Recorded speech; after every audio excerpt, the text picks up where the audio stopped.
Mr. Speaker, first of all, I'm aware that the entire government is in the US.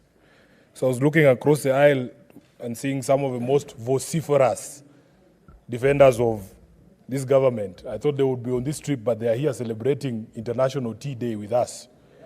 This should be a clear lesson that shouting horse from the other side will not endear you to the presidency, Mr. Speaker. Number two, I'm a bit confused, Mr. Speaker, on this International Tea Day. Should it be... point of order, Senator Cherargei?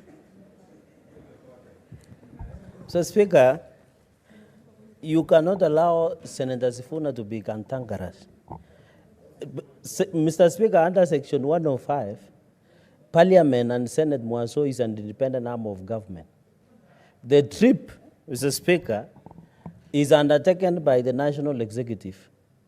Is it in order to try and cast aspersions by indicating that any trip that is taken outside Parliament or outside by the Executive should be taken with parliamentarians? Yet we have our own budget and we are independent arm of government. Is he making it in good faith, Mr. Speaker? Or is jealousy that he was left out of the trip? Can he be clear? Senate. Honorable Speaker, I want members of this House to reflect on their own standing. When you are only invited to trips to the goat auction in Mogosho, but others are taken to the US, you should reflect on your standing within your own party. Mr. Speaker, the second point I wanted clarity on is whether in celebrating this International Tea Day, we are celebrating the growers or the drinkers. Because if it is the drinkers of tea, that debate should be properly anchored by Senator Osotsi from Vihiga and myself as the leading Luya leaders in this House, who are known to be the highest consumers of this product. I don't know what Cherargei knows about tea more than Senator Osotsi, because Osotsi both grows the tea and drinks tea heavily, Honorable Speaker. So my concern really is that clarity. Maybe the maker of that statement can tell us, are we celebrating the drinkers or the growers? Thirdly, Honorable Speaker, I was a bit surprised hearing the head of state speak the other day, and he said that he is not aware of any Kenyan tea brand. I have grown up drinking Ketepa, knowing this is Kenyan tea. I would like some clarity on these matters from the maker of this statement, Honorable Speaker.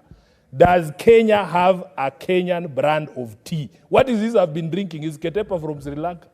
Honorable Speaker, finally, I want to encourage the leadership of the areas, Nandi and even Bomet, where this tea is grown, to also reflect on the resolution of the disputes that we have seen, especially regarding foreign companies that have been holding land in those areas and have been growing tea all these years. At the beginning of this term of Parliament, there were very serious incidents in Bomet and in Nandi, where even people lost their lives and machinery was destroyed, property of immense value was destroyed.